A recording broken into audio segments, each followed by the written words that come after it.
More than 1,200 arrests, nearly 100 guns off the street, all in the span of 5 years. Those are the crime-fighting results of the Gateway Regional Interdiction Task Force. And tonight, 5 News 5's Laura Barczewski gives us a rare look at the efforts to stop criminals in their tracks. Mike and Kelly, usually by the time we show up with our cameras, the dust has settled and the yellow tape is already up. But tonight, we're getting an inside look at how this team is keeping you safe, putting you directly in the passenger seat for the chase that our cameras rarely get to see. And switching to lane 3 right now.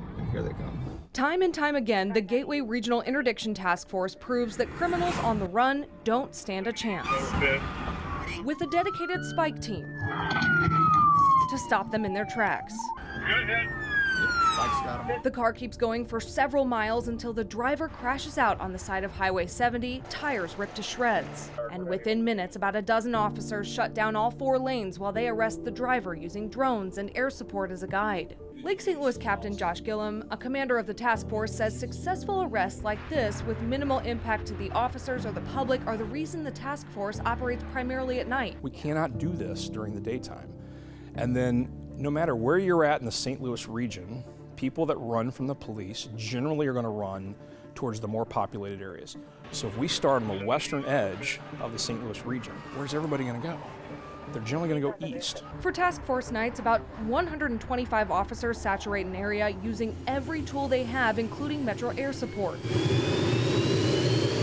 St. Charles County Tactical Flight Officer Michael Heidolf says they have a huge advantage during a high-speed chase with a helicopter in the air. The cars on the ground can slow way down, back off, and we can monitor it wherever it's going to go. They don't have to try to rush through intersections to stay up with it.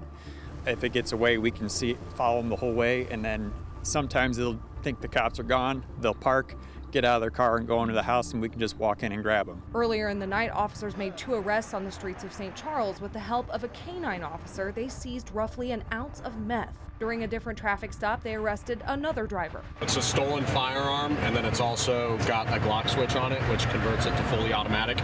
By the time the sun came up, 90 warrants were cleared, 20 felony arrests were made, 2 drivers under the influence were taken off the streets, 2 stolen guns were seized, and 5 drug-related arrests were made. Stolen cars and thefts from cars are the reasons area police chiefs started the task force back in 2021. That year alone, 537 cars were stolen in St. Charles County, and 677 thefts from cars were reported to police. Obviously, we started seeing our motor vehicle theft and our vehicle stealing from vehicles went down. And it's still working with the numbers to back it up. But what really changed it was when we were in 2024, we were lower with stolen vehicles and stealing from cars than we were in 2019. But yet our population has still been growing, but we're now below where we were in 2019 when our population was 50-ish thousand people less than it is now. But none of it would work without buy-in from the county prosecutors like Joe McCullough. We've seen time and time again where individuals are arrested the next day or a couple days later doing the same crimes. So that is what we wanted to attack out here in St. Charles County, and that's a collaborative effort that we have done with the departments to ensure that everybody's working together for the same goal. McCullough says then they work with the judges to make sure the arrests stick. What we do with the judges is ask them to set a higher bond. They of course set the bonds, but we can request a higher bond and ask them to hold these individuals in custody until we can have their day in court.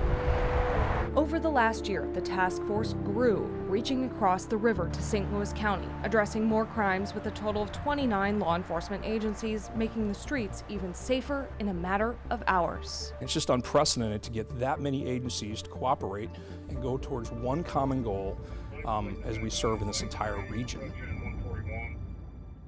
And during 2 recent task force nights, including the one that we went on, they cleared 123 warrants total, made 37 felony arrests, and seized 9 guns. And I asked the prosecutor for any advice, he could give to residents out there, and he just said, lock up your cars. So do me a favor, right now, you're sitting on the couch, lock your car. Yeah. Those are some impressive numbers, too. Yeah. And how often is the task force out there? I can't tell you that part. Okay. All right. That's part of the secrets to keep everybody safe. But it's working. Yep. All right, Laura, thanks.